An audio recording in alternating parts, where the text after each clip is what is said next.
അസ്സലാമു അലൈക്കും വറഹ്മത്തുള്ളാഹി. അൽഹംദുലില്ലാഹി റബ്ബിൽ ആലമീൻ.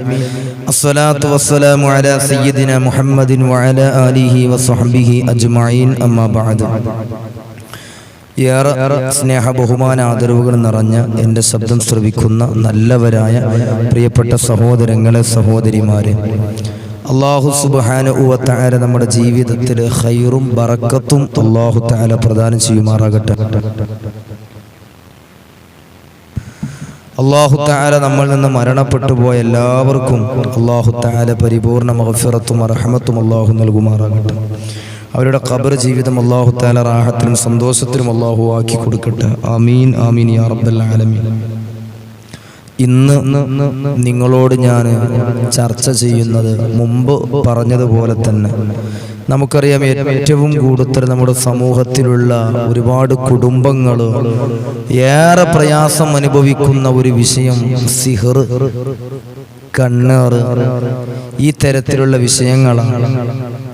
ആദ്യം നല്ല റാഹത്തായിട്ട് സ്നേഹത്തിനായിട്ട് വളരെ സന്തോഷത്തിൽ ജീവിച്ച കുടുംബം ഇന്ന് പലരും കണ്ണീര് കുടിക്കുന്നൊരവസ്ഥയിലാണ്. പ്രിയപ്പെട്ടവരെ, സിഹർ എന്നത് സത്യമായ കാര്യമാണ്. അത് സബഉൽ മൂബിഖാത്തിൽ പെട്ടതാണ്, 7 വൻദോഷങ്ങളിൽ പെട്ടതാണ്. സാഹിർ, സ്വർഗത്തിന്റെ വാസന പോലും സാഹിറിന് കിട്ടില്ല എന്ന് ബഹുമാനപ്പെട്ട മുത്തുനബി സല്ലല്ലാഹു അലൈഹി വസല്ലമ തങ്ങൾ പഠിപ്പിച്ചിട്ടുണ്ട്. എൻ്റെ പ്രിയപ്പെട്ടവരോട് ഞാൻ പറയുകയാണ്, ഈ സിഹർ സംബന്ധമായിട്ടുള്ള പ്രയാസങ്ങൾ അനുഭവിക്കുന്ന ധാരാളം കുടുംബങ്ങളുണ്ട്. ആ സിഹറിൻ്റെ പണി ഒരാളും ചെയ്യരുത്. ഇന്ന് സുബ്ഹാനല്ലാഹ് അത് ചെയ്തു കൊടുക്കുന്നതായ ധാരാളം ആളുകൾ നമ്മുടെ സമൂഹത്തിലുണ്ട്. ജീവിതത്തിൽ ഒരു ഗുണവും ഉണ്ടാവില്ല. മരിക്കണ സമയത്ത് ആഖിബത്ത് മോശമായി പോകും. കഷ്ടപ്പെട്ട് കണ്ണീര് കുടിച്ചിട്ടായിരിക്കും അവർ ഈ ദുനിയാവെന്ന് യാത്രയാകുക. ആ കാര്യത്തിൽ യാതൊരുവിധ തർക്കവുമില്ല. കാരണം എന്തെന്നറിയോ, എത്ര സന്തോഷത്തിൽ ജീവിച്ച എത്ര കുടുംബങ്ങളാണ് പ്രിയപ്പെട്ടവരെ ഇന്ന് കഷ്ടപ്പാടും കണ്ണീരുമായി കഴിയുന്നത്. അതിൻ്റെയൊക്കെ പിന്നിൽ പല കുടുംബത്തെയും ഈ അവസ്ഥയിലേക്ക് എത്തിച്ചത് സിഹറിൻ്റെ ഈ മരണത്തിൻ്റെ പണികളാണ്. അല്ലാഹു തആല കാക്കുമാറാകട്ടെ. എൻ്റെ പ്രിയപ്പെട്ട മുഅ്മിനീങ്ങളെ, സിഹർ ചെയ്തവരെ തിരിച്ചറിയാനുള്ള 5 അടയാളങ്ങൾ ഞാനിന്ന് പറഞ്ഞു തരാം. ഓരോ ശനിയാഴ്ചയും എൻ്റെ അടുക്കൽ വരുന്ന ധാരാളം ആളുകളുണ്ട്. ഓരോ ശനിയാഴ്ചയും, ആഴ്ചയിലെല്ലാ ശനിയാഴ്ചകളിലും എൻ്റെ വീട്ടിൽ വരുന്ന ധാരാളം ആളുകളുണ്ട്. അതിലധികം പേരും സിഹർ കൊണ്ട് ബുദ്ധിമുട്ടുന്നവരാണ്. അപ്പം ഞാൻ അവരോടൊക്കെ സംസാരിക്കുമ്പോൾ അവർ എന്നോട് പറയുന്നൊരു വാക്കുണ്ട്, ഉസ്താദ്, ഇനി പോകാനൊരു സ്ഥലവും ബാക്കിയില്ല, എല്ലാവർക്കും ആവശ്യം പൈസയാണ് എന്നാണ്. ഞാൻ പറയാണ്, സിഹർ ബാത്തിലാക്കാൻ നമുക്ക് ലക്ഷങ്ങളുടെ ചിലവൊന്നുമില്ല. നിങ്ങളെ സിഹർ ഞാൻ ബാത്തിലാക്കി തരാം, അതിന് 5000 റുപ്യാവും, അല്ലെങ്കിൽ 10,000 റുപ്യാകും, 25,000 റുപ്യാകും എന്ന് ആരെങ്കിലും നിങ്ങളോട് പറഞ്ഞിട്ടുണ്ടെങ്കിൽ ഞാൻ പറയാണ്, നിങ്ങൾ അവരെ സമീപിക്കരുത്.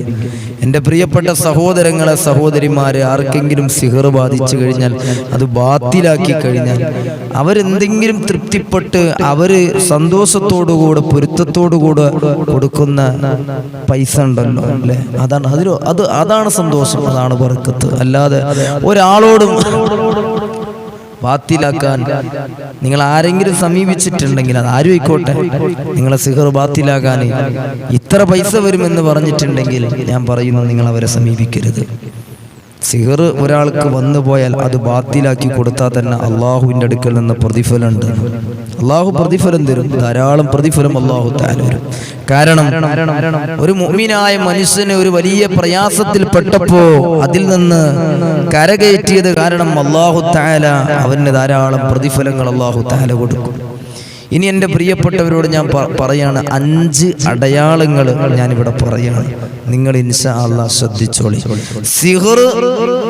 നിങ്ങൾക്ക് ചെയ്തവരെ തിരിച്ചറിയാൻ 5 അടയാളങ്ങൾ. ഒന്നാമത്തത്, നമ്മൾ എന്ത് നന്മ ചെയ്താലും കുറ്റം കണ്ടെത്തുന്ന ആളുകൾ. ഉദാഹരണം പറയാം, നമ്മളൊരു വണ്ടി വാങ്ങിച്ചു. ആ വണ്ടി വാങ്ങിച്ചു കഴിഞ്ഞപ്പോൾ നമ്മൾ സന്തോഷത്തോടുകൂടെ ആ വണ്ടി നമ്മളവരെ കാണിക്കുമ്പോൾ അത് പോരാ, ഇത് പോരാ, നീ അവിടെ നിന്നല്ല എടുത്തത്, അത് പോരാ, ഇത് മോശമായ സർവീസാണ്, ഇതിൻ്റെ കാര്യങ്ങളൊക്കെ അങ്ങനെ ഓരോന്ന് അതിലെന്തെല്ലാം കുറ്റങ്ങൾ പറഞ്ഞിട്ട് നമ്മളെ വല്ലാതെ നമ്മളെ മൈൻഡ് വല്ലാതെ സങ്കടത്തിലാക്കുക. അങ്ങനത്തെ ഒരാൾ, അവരെ നമ്മളൊന്ന് സൂക്ഷിക്കണം. എന്ന് പറഞ്ഞാൽ അവർ നിങ്ങൾക്ക് സിഹർ ചെയ്യും എന്ന പൂർണ്ണ അർത്ഥമില്ല. എന്നിരുന്നാലും അവരെ നമ്മളൊന്ന് സൂക്ഷിക്കുന്നത് നല്ലതാണ്. അതുപോലെ തന്നെ രണ്ടാമത്തേത്, നമ്മുടെ സാന്നിധ്യത്തിൽ നമ്മളെ പുകഴ്ത്തുക. നമ്മളുണ്ടാവുമ്പോൾ നമ്മളങ്ങനെ ഉഷാറാക്കിയിട്ട് ഇങ്ങനെ പറയാം. നമ്മളെ കൂടെ ഉണ്ടാവുമ്പോഴൊക്കെ നമ്മളെ മറ്റുള്ളവരുടെയൊക്കെ നല്ല ഉഷാറായിട്ട് പറയാം. ഇനി നമ്മളില്ലാത്ത നമ്മളെ അസാന്നിധ്യത്തിൽ പ്രിയപ്പെട്ടവരെ നമ്മളെ കുറ്റവും കുറവും ഇങ്ങനെ പറഞ്ഞു നടക്കുന്നതായ ആളുകളുണ്ടല്ലോ, അവരിൽ നിന്നും സിഹർ നമുക്ക് പ്രതീക്ഷിക്കാം. സൂക്ഷിക്കുക എന്നാണ് ഞാൻ ഈ പറയുന്നത്. മൂന്നാമത്തതായിട്ട് എൻ്റെ പ്രിയപ്പെട്ടവരെ, നമ്മുടെ ചലനങ്ങളെ നിരീക്ഷിക്കുന്ന നമ്മുടെ കുടുംബങ്ങൾ. നമ്മളിപ്പോൾ വീട്ടിൽ നിന്ന് ഒന്നുമില്ല, നമ്മളെ സുഹൃത്തിൻ്റെ വീട്ടിലേക്ക് പോയതാണ്. അപ്പോൾ പിന്നെ അതിനെപ്പറ്റി ഇങ്ങനെ നമ്മൾ അറിയുന്നവരോടൊക്കെ ചോദിക്കുക, അവൻ എവിടേക്കാ പോയത്, അല്ലെങ്കിൽ അവനും അവളും എവിടേക്കാ പോയത്, രാവിലെ ഇവിടുന്ന് ഇറങ്ങിയിരുന്നു, നേരത്തെ ഇറങ്ങിയതാണ്, വന്നപ്പോൾ വൈകുന്നേരമായിട്ടുണ്ട്, നിങ്ങൾക്ക് അറിയോ എവിടെ പോയതെന്ന്. നമ്മളെ ചലനങ്ങൾ മുഴുവനും നിരീക്ഷിക്കുന്നതായ നമ്മുടെ കുടുംബങ്ങൾ, അവരെ നമ്മളൊന്ന് സൂക്ഷിക്കുന്നത് നല്ലതാണ്. അതേപോലെ തന്നെ എൻ്റെ പ്രിയപ്പെട്ട മുഅ്മിനീങ്ങളെ, നാലാമത്തത്, തെറ്റ് ചെയ്യാൻ നമ്മളെ പ്രേരിപ്പിക്കുന്നവർ, എല്ലാ തമ്മാടിത്തരത്തിനും നമ്മളെ കൊണ്ടെത്തിക്കുന്നവർ, എല്ലാ തെറ്റിലേക്കും നമ്മളെ കൊണ്ടുപോകുന്നവർ, അവരെയും നമ്മൾ സൂക്ഷിക്കണം. അഞ്ചാമത്തത്, പ്രതിസന്ധി ഘട്ടം വന്നപ്പോൾ നമ്മളെ കൈവിടുന്നവർ. അതുവരെ നമ്മളെ കൂടെ ഉണ്ട്, നമ്മളെ കൂടെ നിന്ന് അവരുടെ കാര്യങ്ങളൊക്കെ അവർ നേടിക്കഴിഞ്ഞു. അവസാനം ഒരു വലിയ പ്രതിസന്ധിയിലെത്തിയപ്പോൾ നമ്മളെ മെല്ലാണ്ട് ഒഴിവാക്കിയിട്ട് അവരെ പാട്ടിൽ പോയി. അങ്ങനത്തെ ആളുകളെ നമ്മളൊന്ന് കരുതിയിരിക്കണം. നമ്മൾ അറിയാത്തവരൊരിക്കലും നമുക്ക് എന്ത് ചെയ്യില്ല, സിഹർ ചെയ്യില്ല. അറിയുന്നവരാണ് സിഹർ ചെയ്യത്തുള്ളൂ. എൻ്റെ പ്രിയപ്പെട്ട സഹോദരങ്ങളോട് ഞാൻ പറയാണ്, സഹോദരിമാരോട് പറയാണ്, സിഹർ നിങ്ങൾക്ക് സംഭവിച്ചിട്ടുണ്ടെങ്കിൽ അതിനെ നിർബന്ധമായിട്ടും അത് ബാത്തിലാക്കണം. അത് ബാത്തിലാക്കാത്തോടത്തോളം കാലം പ്രിയപ്പെട്ടവരെ നമ്മൾ എന്നും അതിൻ്റെ കെണി വലയിലാകും. നമ്മളെ വല്ലാത്ത പ്രയാസത്തിലേക്ക്, നിത്യരോഗിയാക്കി മാറ്റും. നമ്മളെ കിടപ്പിലേക്ക് മാറ്റുന്നൊരവസ്ഥയിലേക്ക് അത് എത്തിക്കും. അല്ലാഹു തആല കാത്തുരക്ഷിക്കുമാറാകട്ടെ. ധാരാളം കുടുംബങ്ങളുണ്ട് ഈ മജ്‌ലിസിന്റെ കമന്റിലൂടെ, ഉസ്താദേ നിങ്ങൾ പറഞ്ഞത് ശരിയാണ്, ഒരുപാട് അനുഭവങ്ങളുണ്ട് ഉസ്താദേ. കമന്റിലൂടെ ധാരാളം ആളുകൾ ഉസ്താദേ സിഹർ സംഭവിച്ചിട്ടുണ്ട്, 15 കൊല്ലം ഞങ്ങൾ സന്തോഷത്തിലായിരുന്നു ഉസ്താദേ, ഇപ്പൊ ഞങ്ങൾ കിടന്നിട്ട് അനുഭവിക്കാൻ. എത്ര പേരാണ് കമന്റിലൂടെ അവരുടെ പ്രയാസങ്ങൾ പറയുന്നത്. ഓരോ ശനിയാഴ്ചയും എൻ്റെ വീട്ടിൽ വരുന്ന അധികം ആളുകൾ, അവരുടെയൊക്കെ മുൻകാല ചരിത്രം എടുത്ത് നോക്കുമ്പോൾ അവരൊക്കെ നല്ല ഹാപ്പിനെസ്സിൽ ജീവിച്ചവരായിരുന്നു. ഇന്ന് അവരൊക്കെ വരുമ്പോൾ എൻ്റെ അടുത്ത് വന്ന് എൻ്റെ മുമ്പിൽ വന്ന് ഇരുന്ന് തുടങ്ങിയാൽ, അവരുടെ കാര്യങ്ങൾ പറഞ്ഞു തുടങ്ങിയാൽ അവരിങ്ങനെ പലരും കരയും. കാരണം അത്രമേൽ സന്തോഷത്തോടെ ജീവിച്ച അവര് ഇന്നിപ്പോൾ അവരുടെ ജീവിതമൊക്കെ വലിയ പ്രയാസത്തിലാണ്. സിഹറാണ് അവരെയൊക്കെ വല്ലാതെ തളർത്തിയത്. അല്ലാഹു തആല കാത്തുരക്ഷിക്കുമാറാകട്ടെ. സൂറത്തുൽ ഇഖ്ലാസ്, സൂറത്തുൽ ഫലഖ്, സൂറത്തുൽ നാസ്, ഇതൊക്കെ നിങ്ങൾ പതിവാക്കുക.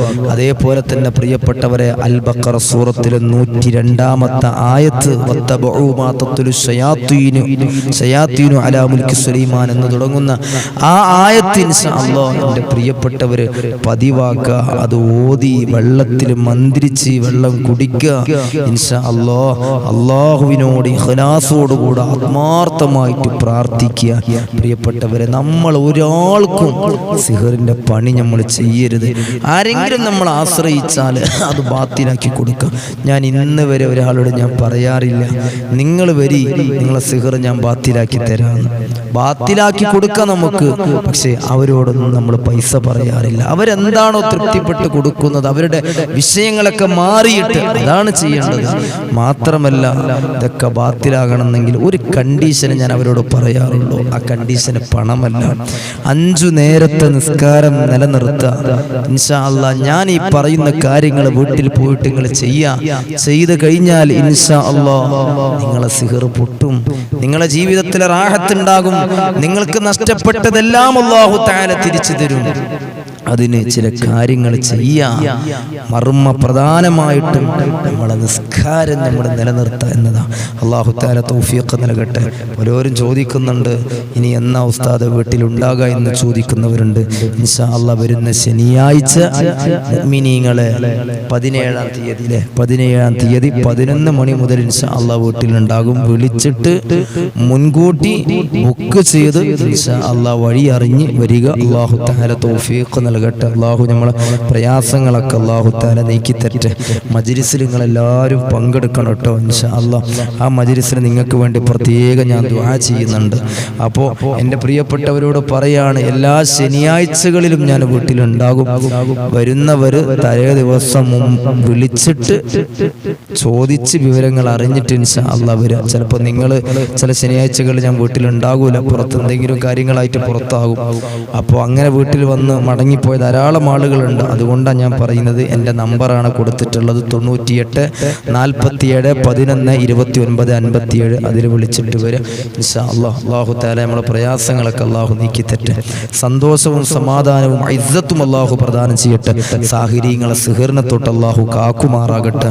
ഫത്താനിങ്ങളെ ഫിത്നയെ തൊട്ട് അല്ലാഹു നമ്മളൊക്കെ കാത്തുരക്ഷിക്കട്ടെ. ഇൻഷാ അല്ലാഹ് നിങ്ങൾക്ക് വേണ്ടി ഞാൻ എല്ലാ സദസ്സിലും മനമുരുകി എൻ്റെ പടച്ച റബ്ബിനോട് ഞാൻ ദുആ ചെയ്യും. അല്ലാഹു തആല നമ്മളൊക്കെ കബൂലാക്കട്ടെ. അല്ലാഹു തആല റജബിലും ശഅബാനിലും നമുക്ക് അല്ലാഹു ബറക്കത്ത് നൽകട്ടെ. റമദാനിലേക്ക് അല്ലാഹു നമ്മളെ എത്തിക്കട്ടെ. ഈ സുന്ദരമാക്കപ്പെട്ട ദുആക്ക് ഇജാബത്തുള്ള ഈ രാവുകളിലും മാസങ്ങളിലും പ്രത്യേകം ഞങ്ങളെയും മജ്ലിസിൽ പങ്കെടുക്കുന്നവരെയും ദുആ കൊണ്ട് വസിയത്ത് ചെയ്തവരെയും നിങ്ങൾ ഓർക്കണേ എന്ന പ്രത്യേകമായ ദുആ വസിയത്തോടുകൂടെ ഇൻഷാ അല്ലാഹ് ഞാൻ എൻ്റെ വാക്കുകൾ അവസാനിപ്പിക്കുന്നു. അസ്സലാമു അലൈക്കും വറഹ്മത്തുള്ളാഹി വബറകാതുഹു.